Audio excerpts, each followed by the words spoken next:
各位观众朋友，大家好，欢迎收看11月初2AM 新闻，我是嘉豪。今发生什么大事代？头先就来报人才。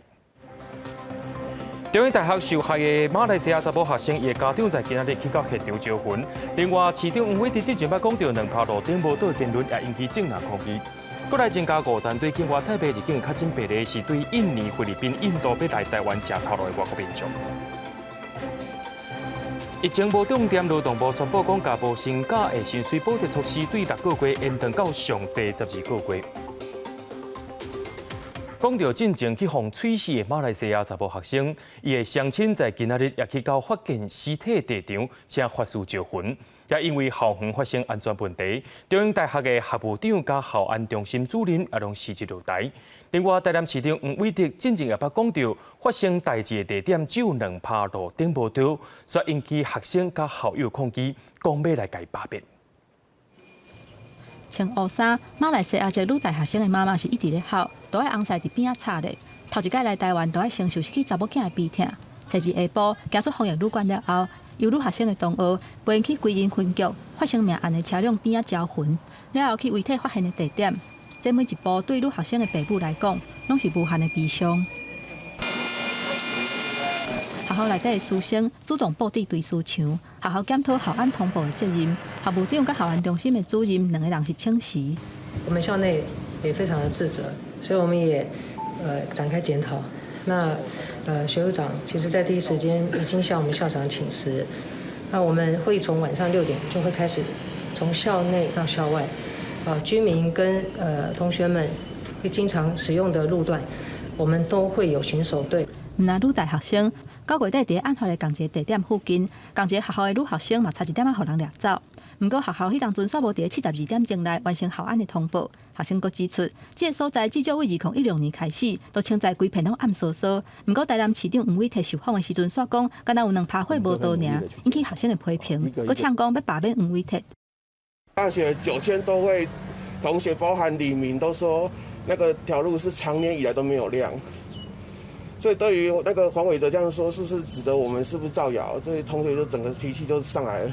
针对这点，黄伟哲讲会尊重学生的做法，而且讲会检查台南各级学校附近的安全。我们也都会全面检视，盘点校园周边的环境的安全性，包括路灯，包括杂草，包括便利性，还有包括见景率。黄伟哲答应讲，会把这个假释记在心肝内，希望这款的不幸会是上尾一件。因为这个案件调一个归仁分局局长杨庆如转任保安科长，原这个课由麻豆分局长洪鼎就来接，嘛牵连到5个高阶警官的调动。台南市警察局长詹永无自请处分。黄伟哲表示，等这件代志告一段落了后再去处理。记者综合报道。一个好好的马来西亚查某学生来到台湾读册，却去互杀死。行政院长苏贞昌在今仔日向死者家属公开会实礼，也要求对凶手的处理就要判予伊等。另外，伫咧9月底，学校也差1点仔发生类似的案件。内政部长徐国勇表示，学生有报案，警方却无开3联单予伊，听书是有问题，也会追究相关的责任。教育部长潘文忠认为讲，学校无进行通报，会调查失职的人员。发生了不幸，深感遗憾，而且我们也觉得对家属非常的抱歉。这一个歹徒一定要严惩，要把任何治安的死角给消灭。马国女大学生伫台湾被杀害，行政院长苏贞昌向家属会实礼，要求爱处罚凶嫌。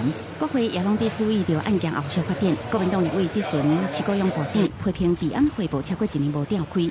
马来西亚出事的立委罗美玲质询的时阵也后庭，要求爱保强社会安全网。而且难过了很多天。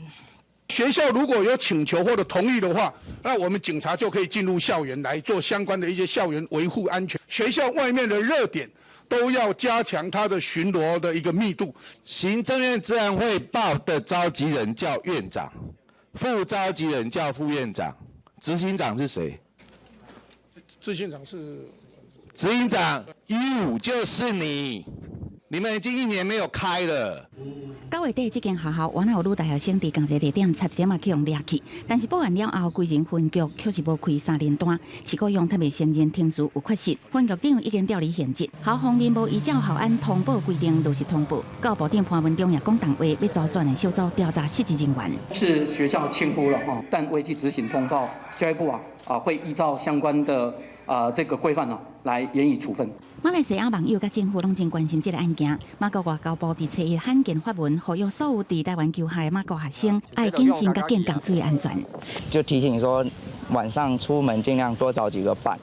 这几年我们来的时候，我们就会开一个行前讲座会，就提醒大家要怎么防身啊，有什么事情需要注意。对于立委批评行政院治安会部超过1年无开，行政院是回应，国内疫情稳定，会开始看需求，有必要就调开。记者综合报道。咱继续来关心国内疫情。国内在今仔日增加5站对境外入来确诊病例，是对印度、印尼加菲律宾要来到台湾食头路的外国民众，其中有4个人入境的时阵拢无症状的。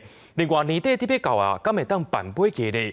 指挥中心表示，10月中会公布秋冬专案，会用本土疫情来做参考指标。国内新冠肺炎疫情一困后新增加5例境外移植病例，第560例是印度籍30多岁男性，10月15假一名同事来台湾工作，入境到即马无症状，14天居家检疫期满了后，因为公司要求自费采检才确诊。第561例是印尼籍30多岁女性，10月18来台湾工作，入境到即马无症状，一直到检疫期满进行采检才确诊。第562例是印尼籍30多岁女性，上一节来台湾工作，入境到即马无症状，检疫期满了后，因为头家要求自费采检才确诊。第563例是印尼籍20多岁男性，是第558例到店入境2天，入境到检疫期满检验拢是阴性，后来解回，居家隔离期间出现咳嗽、然后痛，佫一摆采检才确诊。第564例是菲律宾籍20多岁女性，10月19来台湾工作，入境到即马无症状，检疫期满前采检才确诊。感染有比较久的时间，呼吸道里面还是可能有残留这个病毒的一些RNA 的这些可能说残留物还是尸体之类的哦，所以有时候是验不出来。美国年尾部分国内大型企业考虑疫情因素，决定取消今年买价自产。外界关心指挥中心是不是定出买价活动相关规范。曾仁雄表示，在1月中会公布秋冬专案，目前会以承受本土疫情作为参考的指标。如果说一直都没有任何的本土的疫情，那当然就办尾牙或是这些活动的话，可能受限就不会太大了。买价承受人数限制甲相关的防疫管控，钟仁雄强调，爱国讨论。根据统计，到11月7日为止，国内外籍移工入境了后自费采检确诊人数，分别是印尼有11个人，菲律宾有20个人。记者综合报道。咱台湾甲越南有合作武汉肺炎疫苗的开发，高端疫苗伫今仔宣布讲，已经甲越南签订合作协议，由高端疫苗负责疫苗的生产，越南做临床试验。另外，伫咧今年9月，高端疫苗已经伫台湾进入第1期的人体试验，按算伫明年第2季就当完成2期的临床修案，有机会加速疫苗完成。整个高端疫苗未来2021年的产能大概设定在1000万到2000万的一个这个总产能，最多1000万，那供应越南。那当然这个前提要件是我们必须要台湾是供应无虞这样哦。12月底以及明年的1月就会开始收案，那么预计在3到4个月把3000个人，包括台湾跟越南全部收足。药署宣布讲，第2期修案必须要超过3000名的试验者，其中上少要有1000名伫台湾，才会当启动紧急授权使用，也就是量产许可。高端疫苗表示，2期的临床试验台湾的部分会收2000至2500人，越南收500至1000人。越南唔但是东协的会员国，而且台湾人甲越南人的体质真相像，互相合作对疫苗开发的进展是真有成果的。所以咱来继续关心到劳工的消息。无薪假的薪水补贴，也就是劳动部的安心就业计划，本地伫咧今年年底就要到期啊。不过，武汉企业疫情恐惊无法紧就来结束。劳动部今日宣布讲，劳工一直会当到明年6月30，有员工会当申请无薪假的补贴，而且甲本地6个月补助放连到上济会当领到12个月。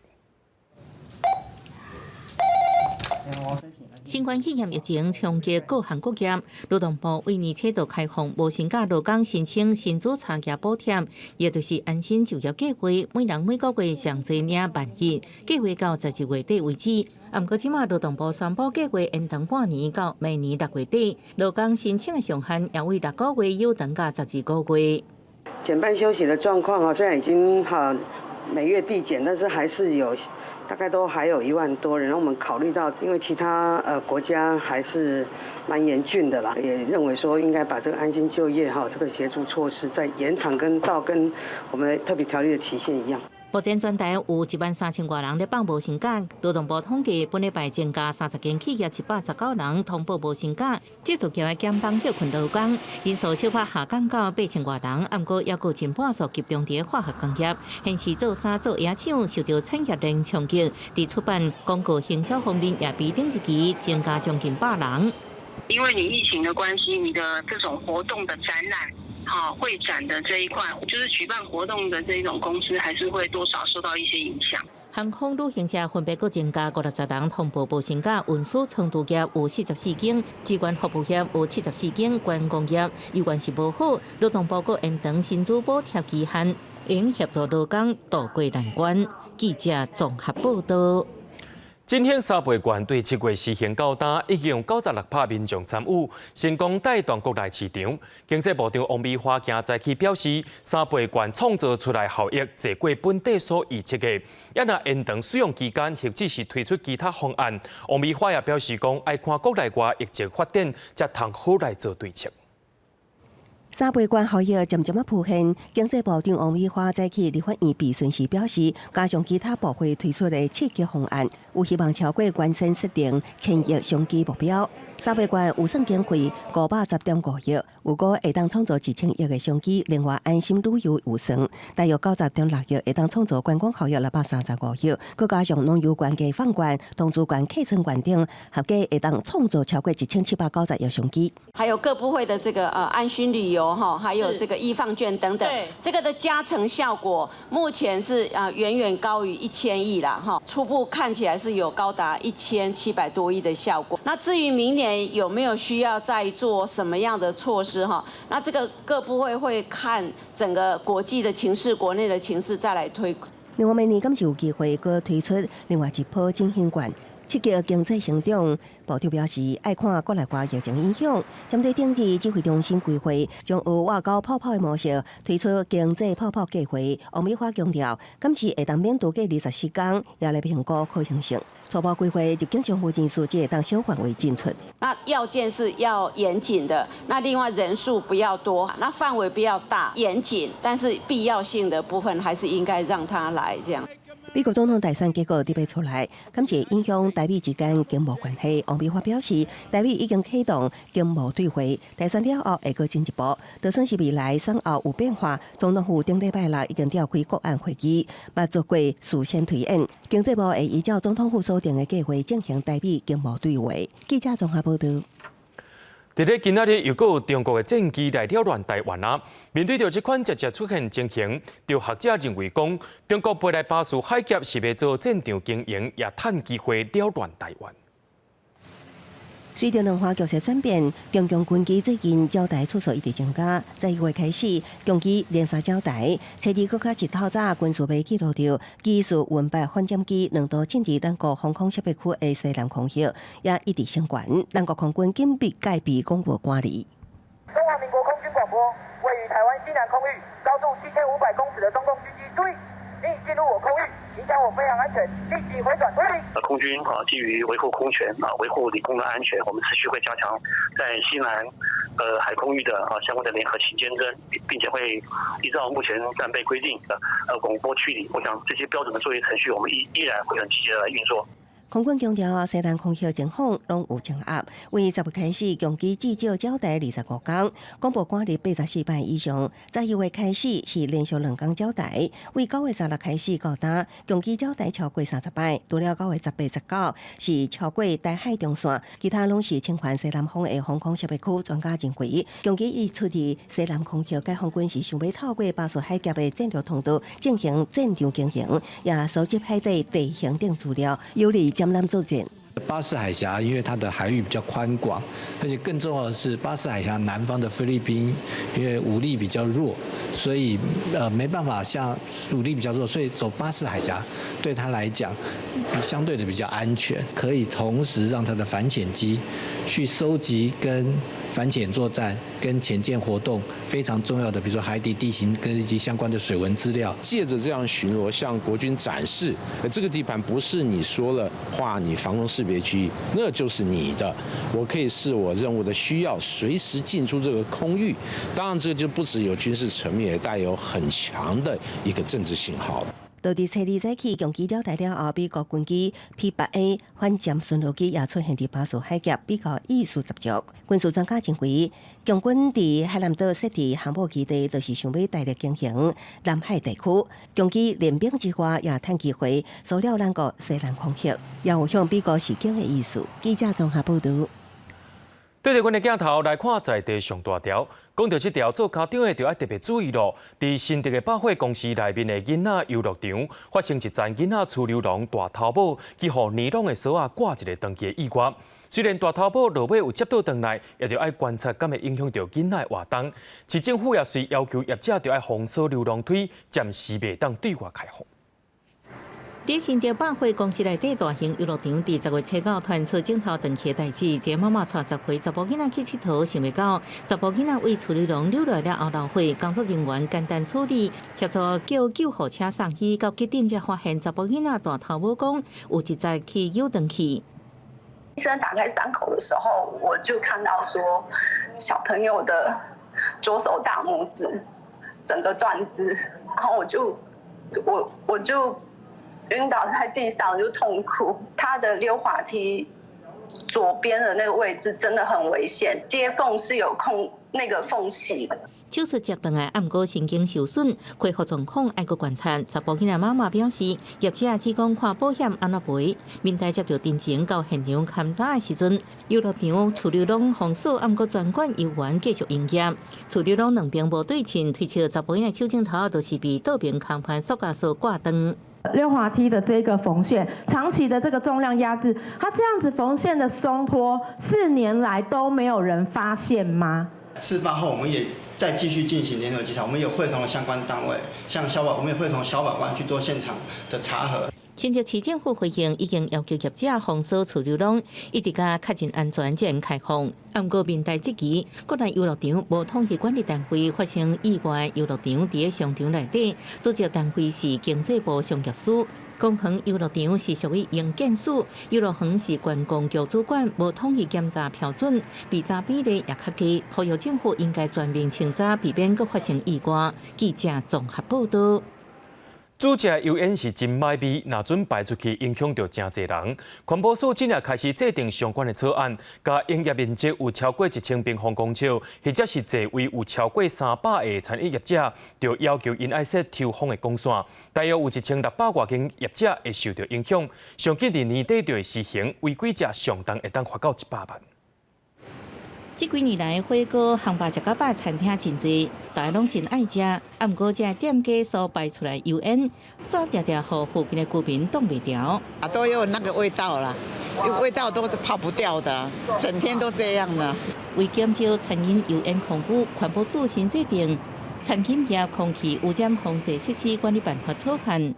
将列管营业面积1000平方公尺以上，或者是300位以上的餐饮业者，拢爱设集气、排气的光线，而且每个月爱清洁保养。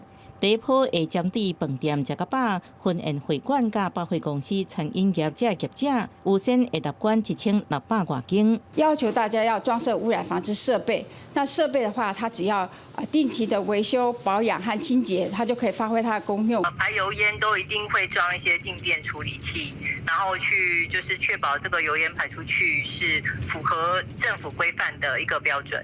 环保署表示，环保电证案件平均一年有17.3万件，其中餐饮油烟就占1.5万件。另外，考虑餐饮业主要集中伫台北市、新北市这都会区，也要开放因地制宜扩大入馆的范围。这项新的规定按算伫年底公告上路，业者有1年时间应改善。到时阵若是违反，应罚2万到100万。记者综合报道。为着要提醒民众过车路，就要较专心，莫一直看手机啊。新北市政府伫捷运府中站的出口，就试办过路车灯广播。若准过路人通好过车路，毋若有一个小车人伫咧行路的灯号，也会有广播，要来提醒民众就要注意车路。民众也讲效果真好。各位大人，过马路不要看手机，谢谢。行人行过车灯倒起来，同时传出囡仔的声音，不少人外头看，原来是交通科技的讲话。这是新北市政府为了提醒民众过马路无做犁头族，新设立的小绿灯广播装置。我觉得还蛮可爱的，因为还有回头看一下是谁在讲话。应该是会有啊，就是说这样会比较安全，这样。装置举办2礼拜以来，民众普遍感觉真新奇。新北市交通局表示，这是配合交通部选择路口安全新增的广播设备，先选伫府中路甲冠民大道口试办，考虑交通开放场合，莫受侪干扰。广播只伫行人行过车灯倒起来时阵播一摆，有3种不同的版本轮播。主要考量是希望说，交安的宣导可以让它稍微活泼化。那因为族群有很多，透过小朋友比较温和，比较大家同趣，那大家可能会特别会去留意。新北市配合全国路口大执法，9月份处理2万多件路口违规事件，处理件数比8月增加5000多件，路口交通事故安尼减少91件。即马阁首创全国会讲话的小绿钱，希望会当为预防来进行。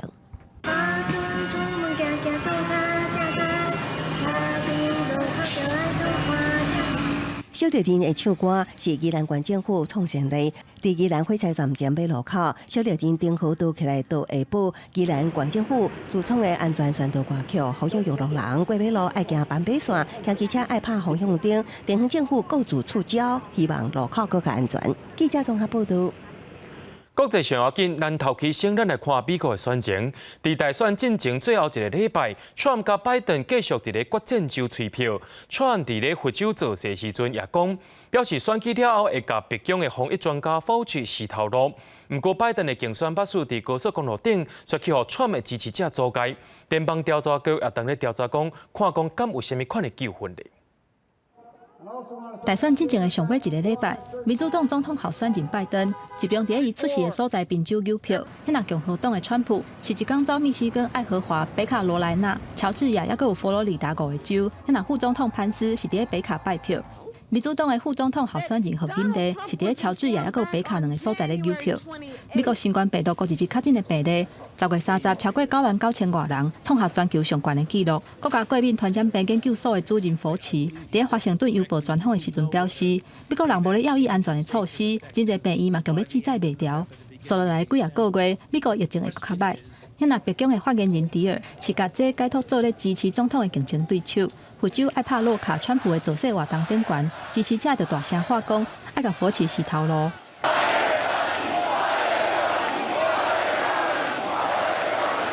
Don't tell anybody, but let me wait till a little bit after the election. I appreciate the advice. 那拜登伊伫咧费城的造势活动，大力批评川普防疫失败，伊讲要解决美国系统性歧视的问题。Address systemic racism and build real economic opportunity of equality for the black community. The blinders have been taken off. The American people have seen. They've seen how bad things are. 这届投票率按算会突破100年的新高，选情是真紧张，竞争是真激烈，不时还佫传出支持者走政的行为。拜登甲何金地竞选的马术，伫德州高速公路去互川普的支持者要100台车包围骚扰了后，德州甲加州设有1000台车，超过3000个川普支持者去街仔路表态，讲支持川普连任。另外，密西根州、宾州卖枪的店最近销量大增加，事实上是因为疫情恶化，甲警察对非裔民众执法过当，还佫有选举了后可能发生暴力冲突等等的因素。美国造成的工业今年整体的销售额已经创下历史新高。记者综合报道。讲到美国总统大选结果，按算伫台湾时间初四会出来。外交部长吴钊燮早起表示，美国大选的结果，无论是啥人当选，拢会继续台美合作。不过，也有讲到，若准是拜登当选，卖军事武器予台湾的决策，可能会去延前着。另外，Turkey 发生大地震，因的总统伫网络顶头发文感谢消停的国家，这其中也有包含着咱台湾。不过，中国却是甲人施压，要求因袂当放台湾的国旗。美国大选进入最后阶段，台湾如何因应选后新局势？初日早起，外交部长吴钊燮到立法院备询报告台美关系发展，强调无论结果是共和党或者是民主党执政，台美继续维持良好关系。不过，伊一句话雄雄讲出交接期，引起外界又来又去。会有一段时间的这个交接期，而且在交接期之后。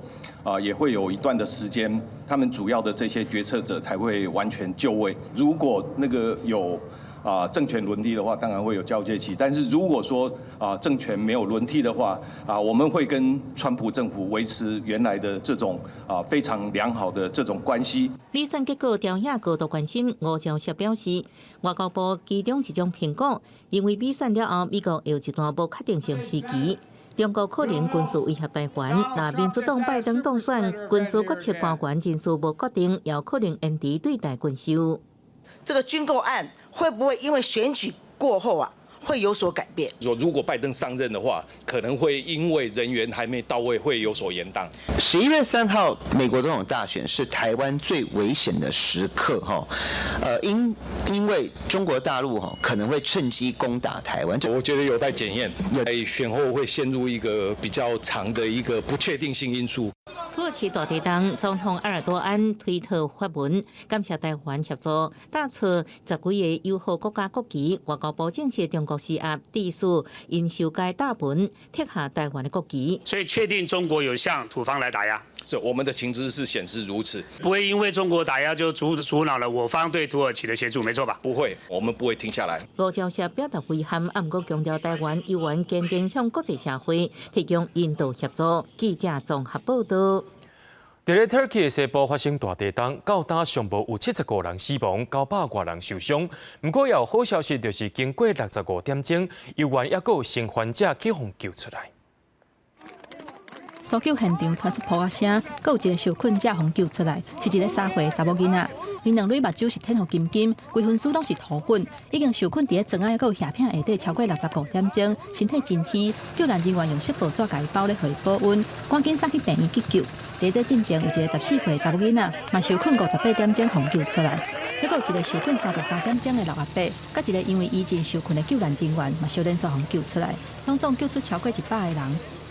Currently in 6 different sites, we are running our search and rescue activities in 8 blocks, 8 buildings. Until now, we rescued more than 100 people from the buildings. 当地时间3日下晡，发生伫咧爱琴海东北边规模7个地震，伫咧希腊塞摩斯岛、甲土耳其伊兹米尔市，已经夺走至少75个人的性命，造成要1000人受伤，也会引起小型的海啸。土耳其第3大城伊兹米尔市有10多栋建筑物全倒。土耳其灾害应变管理署呼吁民众唔通进入任何受到损害建筑物内底，要承担官方评估安全性。目前部分放弃的所在已经完成搜救。伊兹米尔市区一个临时的庇护所，内底会当放3000顶的布棚，还有13000顶的眠床，已经开始收容有路无厝的灾民，而且各地管的物资嘛偷偷溢入来。也那总统埃尔多安表示，政府决心伫咧大雨还有寒冬来临进前，要甲伊斯米尔市兄弟姊妹的创伤治疗好势。土耳其境内长暂交叉，属于较高发生地震的所在。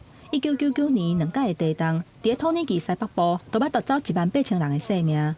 记者综合报道。讲到欧洲因第2波疫情当咧严重，英国、德国、法国也当咧施行防疫管制措施的施行甲规划。即届甲英国无共的是高中以下依次开放。法国有一寡较重要的文化甲观光的活动，颠倒是改做带条件开放。为首都巴黎到西南部大城波尔多，礼拜六期间原本真闹热的街路，伫第二遍封城令10月29号半暝有效了后，变甲真冷清。街路上接近的环境往往比过路人较济。德国甲英国嘛先后为这个月初2甲初5执行类似的防疫管制措施。经过路透社整理各国统计数字，欧洲已经煞伫拉丁美洲甲亚洲后壁，累积的新冠病毒确诊人数伫礼拜六突破1000万人。路透社报道指出，欧洲人口占全球差不多1成，但是累积确诊病例数占全球达到22%，死亡病例也占全球的23%。同时，伫过去一礼拜内，全球新增加330万确诊人数，欧洲就占差不多一半，凸显到疫情伫欧洲的严重程度。针对第二遍的疫情，法国启动的管制措施一定维持4礼拜，暂定到12月初1，甲3月、5月第一遍的封城无共。即个互高中以下国际学校维持开放，以免课业进度差伤济。但是学生囡仔强制挂喙罨的年龄为顶一届11岁以上改做6岁以上拢爱挂喙罨。另外，音乐会甲舞台剧的排练，也有拍电影也温存开放，来维持文化事业的生存。英国第二遍封城也排除各级学校，但是餐饮业也是敢若温存炸出去甲外送。大卖场除了生活必需品，其他的商品会买伫未来1个月拢列入禁止的项目。If we ensure that all the steps that we're taking now are taken appropriately, we'll have an opportunity in advance of December the 2nd to review the progress that we're making. 英国媒体的报道指出，12月初2了后，会看各地疫情状况，采取无同的解封天数。若是伫德国方面，封城令会比英国提早3天，伫这个月初2有效。德国公共广播电视台德国之声的报道是讲，中央的联邦甲各邦的地方政府一定伫封城开始的10天内，评估是毋是需要更加严格的管制，也是按照原定计划伫12月初，看各地感染率的起落状况，逐步放宽管制。记者综合报道。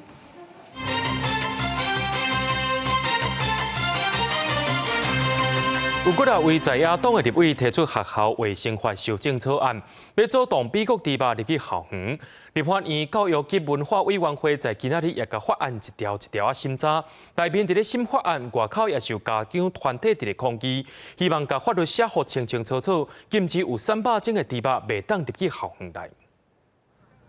全国家长会联评等团体组织伫立法院前大声抗议，并且伫边仔宣布立法院教育甲文化委员会的审查过程，希望通过学校卫生法第23条修正草案，命令学校供应膳食实在禁止使用含有乙型受体素的肉片甲加工品，并且订定相关法则。如果闯红灯、不戴安全帽、没有罚则的情况之下，大家还会不会这么做？所以，因此法源罚则是非常重要的。所以，学校卫生法就如同2015年基改一样3读通过。我们很恳求立法院能3读通过学校卫生法第23条。如果真的要做一个所谓的改善的话，为何不将它纳入，直接从法律面去修正？教育部以一条公文禁止内地进入校园，不过家长认为需要有法源依据。国民党甲民众党立委也教长相关认为，无明确的法源禁止，就像无喙齿的虎，无法度真正确保学生食安安全。不过教育部长朴文忠表示，营养午餐有国产法的关节已经明文列入法条中。那么行政院尤其会在110年再增加预算，每个学童从原来每餐的3.5元提升到6元。总预算也增加到20亿。我们会在食安法的授权之下，订定我们的 MRL。那至于有关消费的行为，那就要消费的行为做管制。会期进行8点钟，朝野几摆的激烈交手，针对23条之3营养午餐采买契约中，敢要载明含乙型受体素伫现场立言立委反对决议无通过。学校卫生法23条修法，敢是禁止乙型受体素执法，是高府院会协商。记者综合报道。进前伫台中7期的新建案拄开放互民众注文领，就发生透明排队爱领号码牌啊，甚至排伫咧上头前2位，一个人就注文100多块，后壁排无的人是气喘喘。为着要防止厝还未起好，就开始乱开价行为。内政部表示，要开始进行稽查，若准广告碰风灌水，上悬会当罚到2500万。规划是3+1房，预售价格呢，我们大概每坪180万左右。近办公市场要起回升，台北市大安区高级主体一定每年第二季进前交厝已经卖出将近8成，不少家己大潜在投资客占位，被预售厝抢头香。您的预约单，好，我们这一户呢，它在位于17楼。地段好的部分永远保值，怕买不到而已。若做有意愿买预售屋，会当签订房地买卖预订单，也就是预售屋业界俗称的红单，会当享优先购买权利。因为唔是正式不动产买卖契约，条件较低，签约金上最6位数。唔再发生台中7期新建案，拄啊开放排队预购，都好排队头前2位投资客扫完的情形。因为红单转卖有这个利润，对，它可以赚取中间的差价，额外加价20、30、50，这个行情呢是不一定的。为了阻止预售屋插房歪风，内政部顶礼拜六前往通市、新德县市、台中市、台南市、高雄市6县市，中央甲地方合作，大规模稽查23个建案，其中有2个案好亲像广告不实在，还未得到见照，却是误导消费者会当透过红单来预定。目前还搁在调查中，若做是事实，上济会当罚2500万。是不是打房的时机？说能够让这个房市归于正常，不要因为热钱的进入，让它有一些像台南的地区都涨得比较多。房地产专家表示，即马未少建商已经明定禁止红单转卖，所以签约了后换约变作是投资的主流。如果说是以红单转售的话，万一建商之后申请的建造有一些状况，那可能会真的没办法交。红单的一个转售过程里面，业务员把整个款项卷走的一个状况。对于最近一秒卖完的建案，排队买厝者的不当行销方法，公平会表示，若做牵涉到炒作，触犯到公平交易法第25条，上最会罚5000万。记者综合报道。最近有风声讲，行政院已经决定被废除科技部，说当期应过国科会，也若成立的所谓发展部会包含着 NCC 部分业务 ，NCC 会继续存在，只是改做通信传播监理委员会。总统蔡英文在就职演讲当中斡旋时，要推动政府组织改造，佮表示要成立所谓发展部。最近传出行政院决定废除科技部，恢复设立国科会，理由之一就是让新成立的所谓发展部分担部分的业务。行政长苏贞昌初次受访时，只表示行政院组织改造会因应时代有新的需要，因应时代新的需要，所以我们已经盘整了很长一段时间，等到最后结果出来后，我们会向国人同胞报告，也会送请立法院同意。根据了解，相关修法草案上紧明年初，立法院本会期结束进前就会送入提议。2014年才挂牌成立的科技部，如今面临废除的命运，会加做有史以来上短命部会。按算恢复为前身国科会，组成委员由政府委员兼任，科技部集中的任务会由国科会所谓发展部来分担。立委指出，无论是部级或者是会级单位，重点是如何做好部会甲产业之间的协调。要退回到像国科会这样的一个单位，去制定全国的科技政策，我觉得也不是不可以的方向。但是要注意的就是，过去我们在科技部的位阶上，可能都没有真的把这件事情做到非常的很好。如果要变，就要变得更好，而且要做长期的打算的，并不是来打带跑的方式。另外，新成立的所谓发展部，共款会拄到部会之间协调的问题。立委提醒，希望这部会唔通甲科技部共款。根据行政院目前的组织改造规划，环保署升做环境资源部，农委会升做农业部，原住民委员会会转型做为核能安全委员会。记者综合报道。内政部按算明年7月要甲民众的身份证全部换做是数位身份证。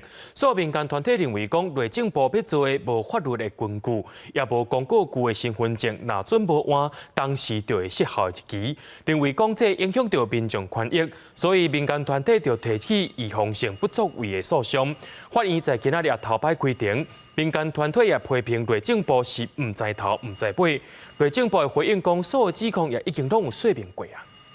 10本变晶片，隐私变不见，隐私变不见。举票语画口号，要求内政部唔通硬要换所谓身份证。台湾人权促进会就各领域拢总58个民众担任原告，甲内政部提起预防性不作为的诉讼。初二头一届开庭，因那律师团调集人林玉婷定后就批评讲，内政部对换新的身份证相关的配套根本就无了解。卡片上的资讯有什么，跟晶片里的资讯有什么？结果。内政部的回应一问三不知，很多草案跟很多细则都还在研拟当中。数位身份证是内政部一个最糟糕、最差的违反法律保留的示范。民团主张互执法，无互主管机关强制换发的权限，而且伫全面换证结束进程，内政部嘛爱公告旧的身份证失效的日期，才袂互也未领新的身份证的民众，面临着旧的失效无法度行使投票权，或者是考驾照等等影响权益的情形。因为安尼提出预防性不作为的诉讼。我们公告全面换证开始，好，然后再看看全面换证期间换证的状况，才会来公告这个旧证失效的日期。内政部强调讲，这个身份证的变更是属于继续的变更，照户籍法第52条的规定，已经充分授权予内政部换发，而且符合法律的规定。另外，嘛反驳民团的指控，因讲面对法官的讯问，拢有详细说明。这个案件开庭了后，法官是请内政部提出新设身份证应该记录的资料，而且定伫12月初8继续来审理。记者综合报道。伫咧2018年有立委推动军种塑料防治法，就爱来立法，不过立法院说是拢无通过。内政部伫10月中，搁再提出新的版本，和做特定犯罪防治法的草案，认定行为人就要经过调查，而且性塑料行为有成立，也要有裁罚。一年之内对同一个对象，搁再甲伊塑料作做，才会当认定。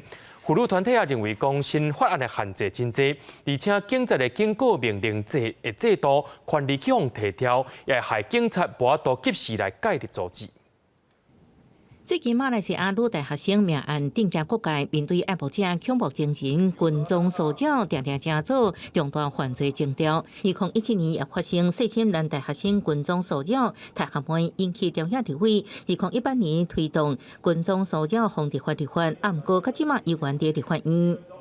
国家的公权力要介入到私人之间的哪一个阶段，这个也有一点疑虑，在什么的程度下可以算是跟踪骚扰？这个好像就是你私人的事情，我们就不介入。我觉得这说法有一点问题。这个被跟踪者不舒服的这种状态的话，我觉得还是警政单位还是要介入。到目前为止，我们还是没有看到这个草案的这个出现。过去警政署认为，禁塑法甲性骚散法有结合，加上基层进入报告执行上有困难，希望暂缓立法。但不过立委批评禁塑法有急迫性，内政部长徐国勇5月保证半年来提案。10月13，内政部提出新版《纠缠犯罪防治法》草案，纠缠犯罪定义更加严格，行为人经性塑胶防治法、性别平等教育法、甲性别工作平等法，依法调查成立性塑胶行为，佮经过在法庭处理后1年内继续对共一特定对象塑胶再犯，应罚3年以下有期徒刑，或者是30万罚金。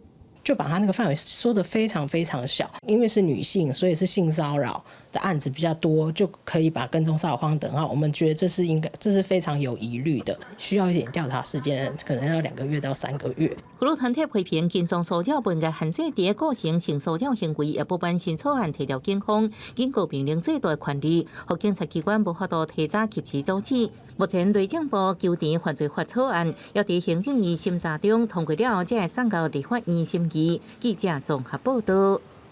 因为靠岸日月潭也当咧欠水，即寡船也袂当开，真侪船拢放伫遐伫咧远，变甲旧拗旧臭。风景区管理处表示，目前即款的船有18只，是船主申请无要停止使用。但老县政府的农业处也表示讲，若准是无牌船故意偏伫遐，也会追究相关的责任。伫咧日月潭义达哨码头附近，有2-3只船看起来已经泊远真久，而且船看到真久，甚至有的已经生青池，而且嘛无骹路会当行。咱若这是已经向日月潭风景管理处申请停航的船啊，目前有18只左右。不航行的大概是有18艘，没有申请营业使用的小船，但它是领有牌照的。我们就是规划了，我们日管处所谓的停航专用码头区。那未来的浮具，我们也会先跟渔会协商，然后请他重新盘点是不是有没有登记的辅具。李管处指出，演过较久或者是停航的船啊，因为晓伫伊达小码头附近，影响到航行的安全，甲风景区的景观。106年的时阵申请停航的船啊，集中放伫日月潭山的所在，目前无违法的问题。但道关农业处表示，若是无排已经废弃的船啊，会依法追究相关的责任。虽然这些渔船因为也有些老旧，所以在外观看起来比较像让人怀疑是废弃。如果我们查明这些都不是废弃的船只，这些都是有牌照的渔船。南投县农业处表示，日月潭的水位下降，确实有部分的船啊靠搭，只要有监理执照的，拢无算是废弃的船啊。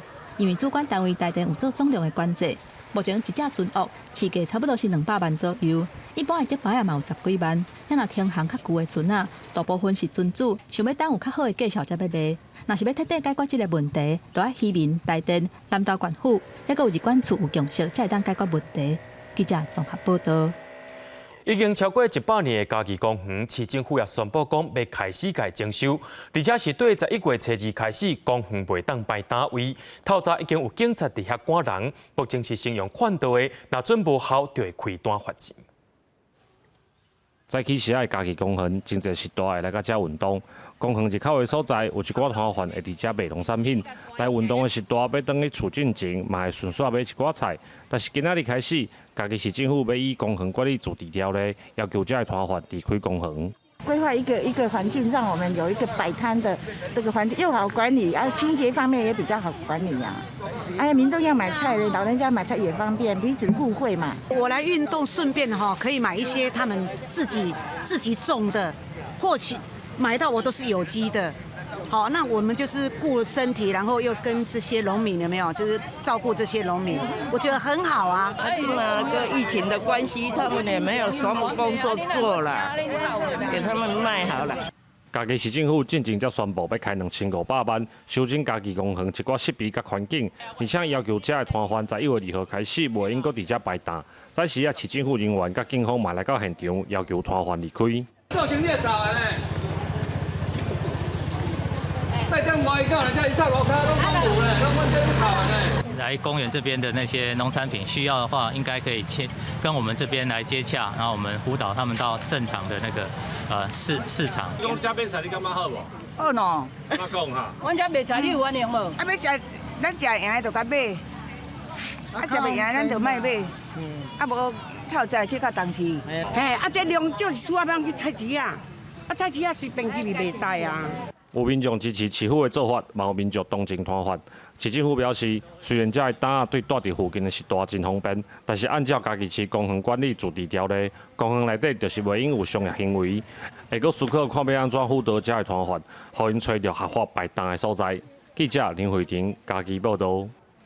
伫咧台中市的中央公园内面有12项的互动式设施，不过就有民众发现讲，体验区内面的解说文字下面有一排互目睭看无的视障者用手去摸的点字，竟然是印起嚟的，摸不出来字根本无这断点，摸就是摸无。台中市建设局表示讲，会进行改善，也会重新检查无障碍设施。小可青青的底下水伫日头骹金闪闪，背景就是网友口中的爱琴桥。这个所在是台中水南经贸园区的中央公园，其中这座地方池就是翕相的热点，吸引不少民众来遮取景。也毋过边仔解说牌，民众伸手一个摸，感觉怪怪。完全是平的，就印刷的东西而已啊！这个太离谱了吧！详细看下边要互视障者使用的点字区，规个拢是平，摸袂出倒位也无共。民众感觉奇怪，这种的解说牌无法度发挥作用，对视障者来讲真无优先。没有可以有指引的方向，跟他讲说，这个说明是在这一个块，这个区块。除了讲1、2、3、4、5，迄这个蒙较有村的嘛是唔知啊，比如讲国字嘛蒙唔知啊。黄小姐讲，因为家己是属有重度弱视，点字伫生活中袂当减少，若做环境无够友善，差不多无法度行动。另外，解说牌设计伫咧花草当中，也是头前都有几坎楼梯，就是无导盲装甲无障碍路面。虽然讲也伫咧试营运阶段，但是园区袂少所在无障碍设施不足，也互身心障碍朋友心内惊惊。他们那时候在送送审的时候，确实是有点字啊，那可能厂商在大头输出的时候没有注意到，它有一些高低起伏。那至于坡道的部分那我们会适度的去做那个边坡的一些微缩。台中市建设局表示，27公顷宽下中公园有设12位互动式区域，互民众会当增加甲公共建设的使用。但是目前12区的改税牌拢有这种的问题，除了请厂商用更帮点字进行改善，原来会配合地景增设无障碍设施。记者综合报道。今年的新北市社区营造成果展，用趣味的厝边做主题，也邀请社区来和大家分享讲因趣味的生活。详细解说台湾乌头团迄段历史过程。把我们矿坑里面的风抽出去，用抽的，抽出去以后，新鲜的空气就递补进来。今年新北市社区营造展览，总共邀请35座社区来自山边的炭工，解说炭坑的路线、通风系统，嘛互民众体验地工作无啊乌头团感觉。早期的土炭，台湾无土炭是袂使的，国防、交通、经济、民生拢嘛靠土炭。啊，土炭是阮这老矿工用性命对土骹甲换出来，所以这个历史阮也袂使无甲做起。有平均年岁75岁老炭工，也有来自三支的青年乐团，用音乐小解三支。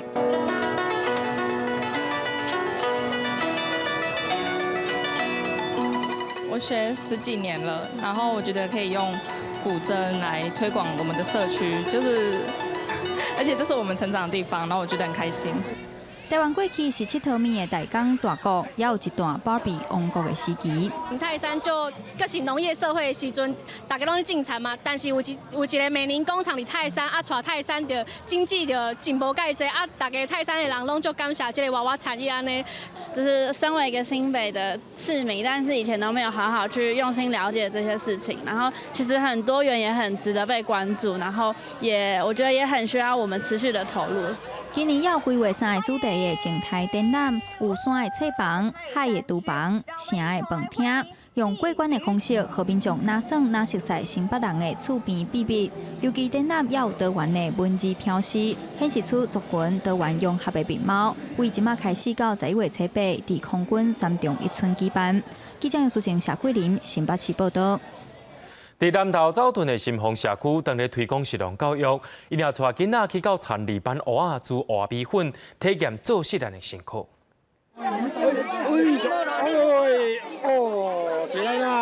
祖孙2个人伫过日啊，做伙掘蚵仔，你敢有发现菜园仔内底插一支一支的棍仔，顶头夹金纸甲3支香？其实这是土地公拐仔，插土地公拐仔拜田头是中秋节的传统。是要去祭拜那个土地公，做土地公的拐杖，然后才突然想到，对我的公公，因为他也是做田的，然后才知道说，要做土地公拐杖是要保证那个丰收，对，所以今天带孩子来体验的时候，发现不是只有吃吃喝喝，而是真正去认识那个中秋节的文化到底是什么，所以觉得还蛮有意义的。唔那了解中秋的风俗，嘛结合在地农产，互囡仔知影蚵仔是生伫倒位。大家掘蚵仔了，搁爱家己削皮，刷落来，甲社区的志工做伙煮蚵仔米粉，无偌久就闻到香公公的香味。芋头很好吃，是我们自己采的。去田里拔芋头很好玩。所以今天我们进阶的第一期就是让这个小朋友来认识我们吃的文化。我们吃不只说这个东西。不只说吃，要知道它的来源，最重要就是它是怎么样长出来的。草屯新丰社区是第3档参加文化局的社头文化发展计划，让囡仔认识家己的社区，体验做事的辛苦，伊嘛会更加保守食物。记者综合报道。有一个关心老人基金会，就甲民间团体合作，带3位独居的老大人去到台中港钓鱼，互一寡老大人体验海钓的心情。长辈手举钓竿，掠海边金金看，真有耐心咧等待鱼仔食到。555基金会石冈服务中心和台湾钓鱼人大联盟协会合作，互一寡家己大的时代体验来海钓的新鲜感。风比较大，你在我们那边。钓的不一样。我平常都是在小溪钓的，现在这一次来海边钓得很高兴，这是第一次来的。第一次来。已经食到80岁的蔡基尧，伫5岁出世，少年时也真爱钓鱼啊。后来伊搬厝搬到较外山区的东市生活，也因为食老袂当四界走跳，过去钓鱼的光景是互伊真怀念。即届连名含社工，佮带伊倒转来挖进故乡的海埔，青春少年时钓鱼欢喜的感受，又佮浮现伫伊的心头。比较少机会可以来，就是来海边钓鱼，所以今天社工就是也知道他有这样子的，愿望，所以就是特别今天社工来帮他做一个圆梦这样。看遮的老大人定定坐伫遐海钓，这款简单的兴趣，因为年岁有啊，身体各样，都无一定会当家己来，爱挖靠别人斗相共，总是有真侪感慨和无奈。不过人生行到这坎站，凡事就亲像台湾话咧讲的，一溪无鱼别溪钓，世间万项着看互开，心头放互清。人生就亲像钓鱼仔的过程，清幽佮自在。记者综合报道。咱做伙来看明仔载气象。北部地区对20度到24度。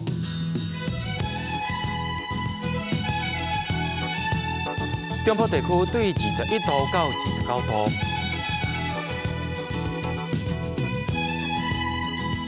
南部地区对21度到30度，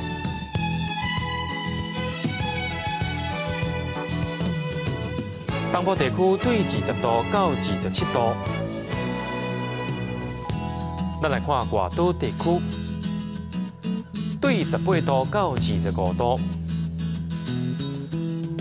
新闻最后也带观众朋友来去看野生的西亚景，也感谢您收看今日新闻。我是嘉豪，马上间的时间咱再会。